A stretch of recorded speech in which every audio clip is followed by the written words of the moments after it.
예수님, 요 며칠 사이 추위 때문에 고생들 하셨죠. 새해 좋은 결심들 지금 잘 시행하고 계신가 모르겠습니다. 작심 3일이라고 그들 그러는데 3일마다 결심을 새로 하면은 그것이 1년까지 간다고 그럽니다. 그리고 새해 좋은 결심들 잘 이루시기 바라고요. 오늘 세례주기를 기해서 이제 우리 성탄을 축하하는 성탄식이 끝내고 내일부터는 연중시기가 시작됩니다. 그 마지막을 우리는 주님의 세례주일로 지내고 있습니다.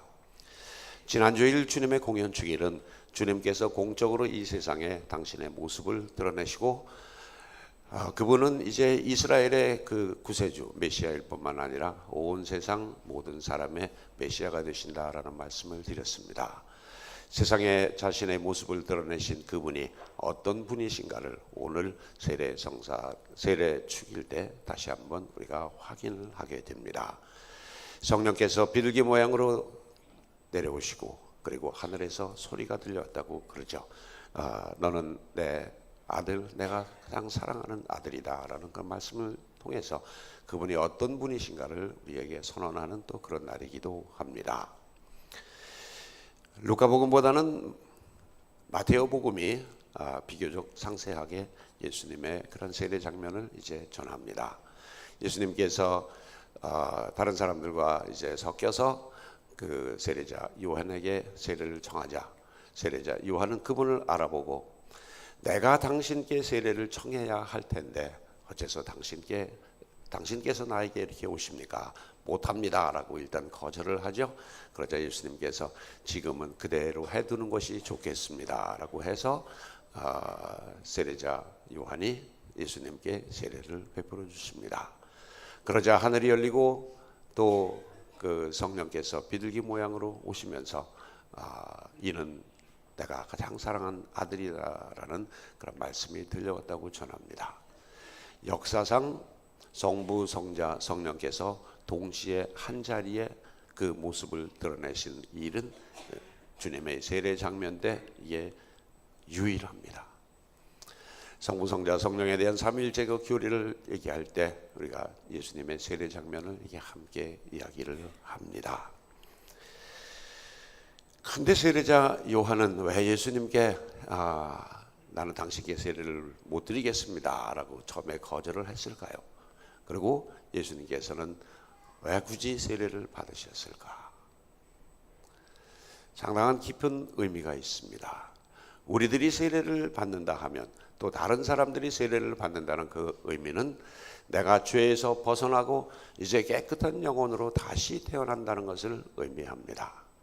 그러나 예수님은 하나님의 아들로서 죄 없고 흠 없고 깨끗한 영혼의 소유자였었죠. 여기에 굉장히 깊은 의미가 있습니다. 죄 없고 깨끗하신 예수님께서 세례를 받으신다 하면 죄 많고 허물 많고 그냥 결점투성이인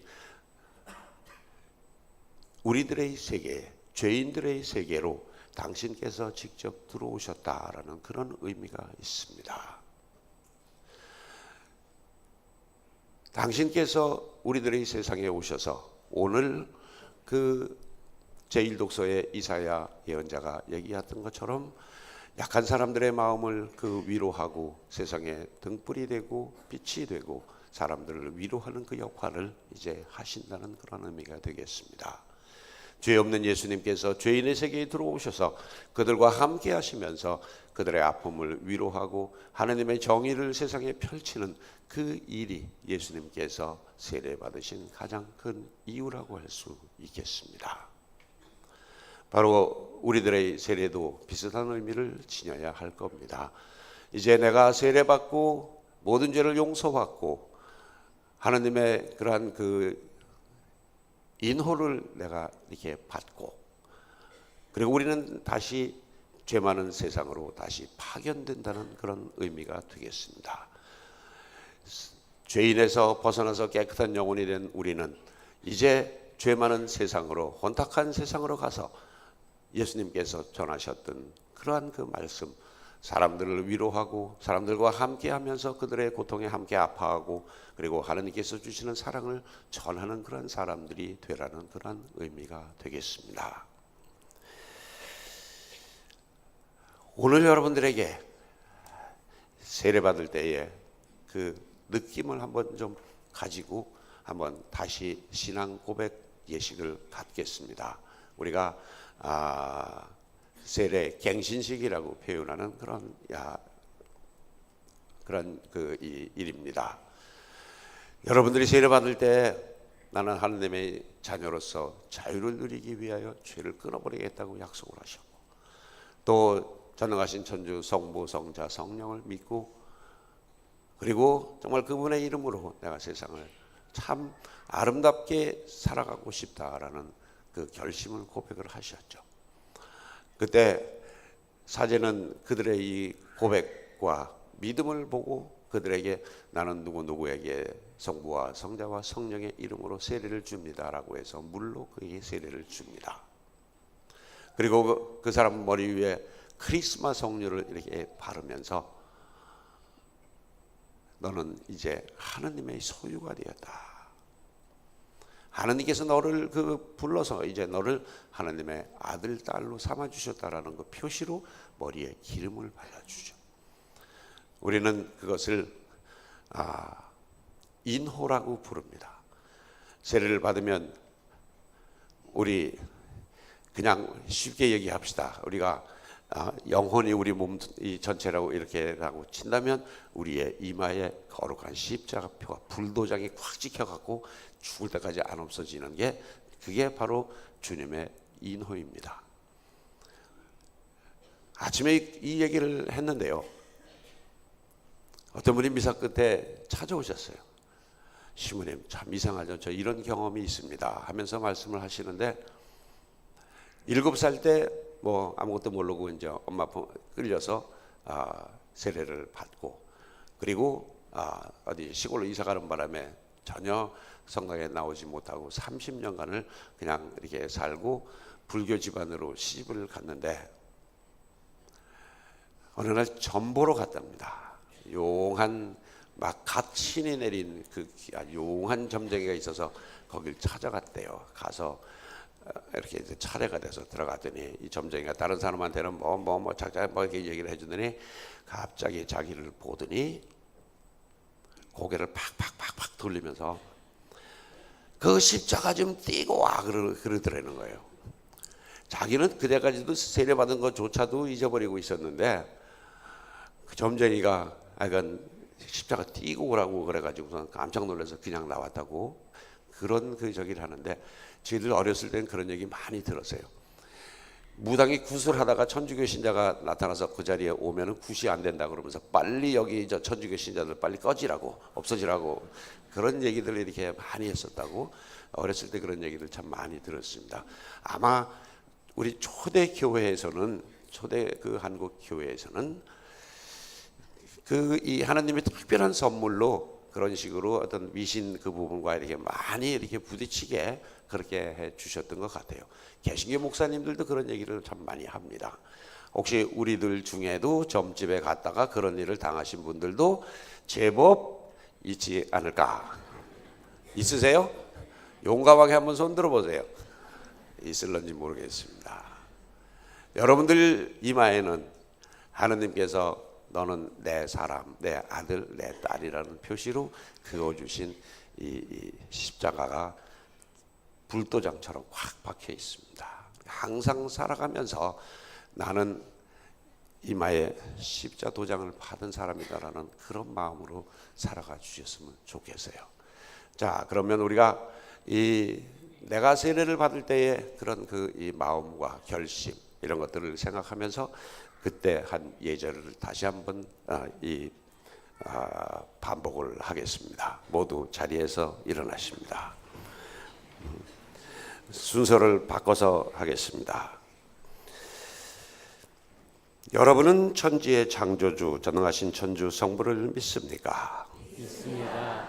여러분은 그분의 외아들 그리고 성령으로 인하여 동정 마리아께 잉태되어 나시고 본시오 빌라도 통치 아래에서 고난을 받으시고 십자가에 못 박혀 돌아가시고 묻히셨으며 저승에 가시어 사한날에 죽은 이들 가운데서 부활하신 천주 성자를 믿습니까? 믿습니다.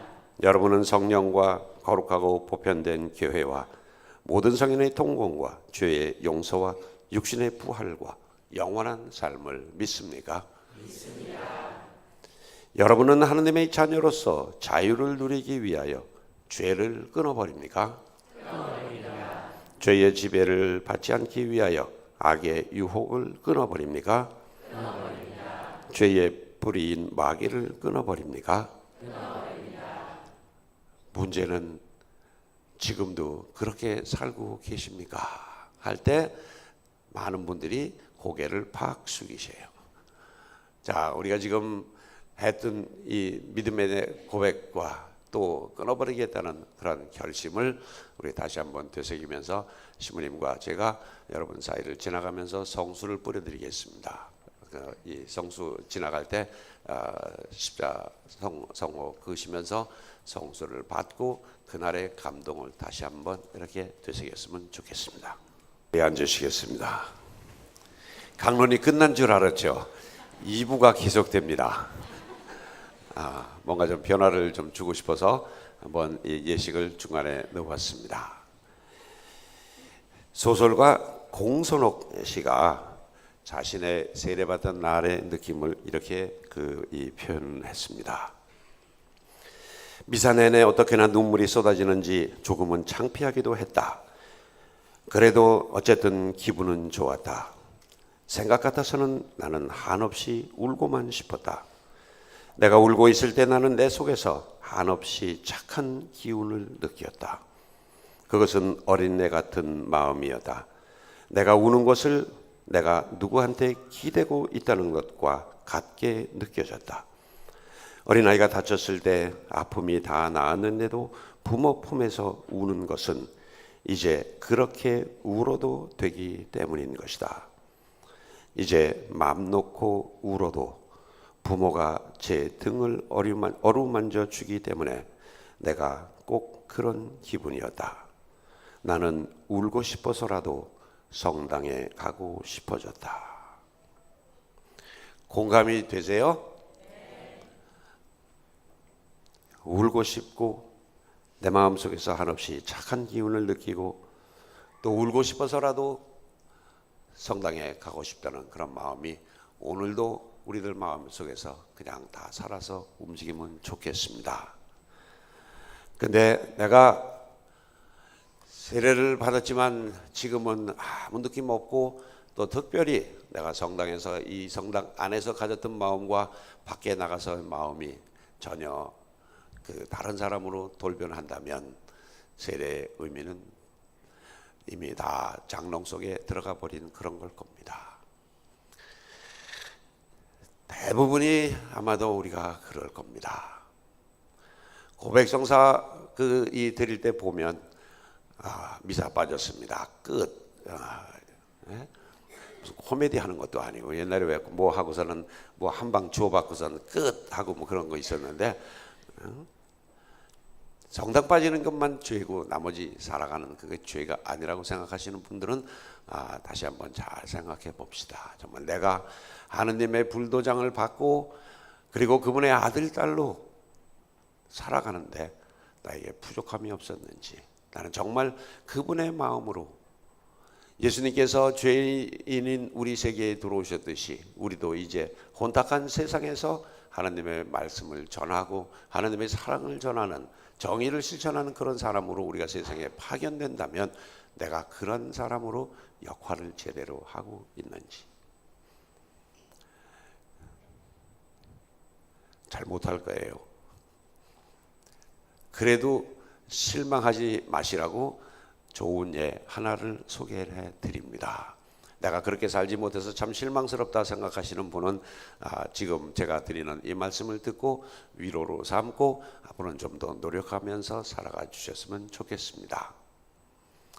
어느 착한 며느리가 20년 동안 단 한 번도 시어머니의 말씀을 거역하는 일이 없이 무조건 예 어머니 그러면서 그걸 꼬박꼬박 다 실천을 했대요. 실행을 했대요.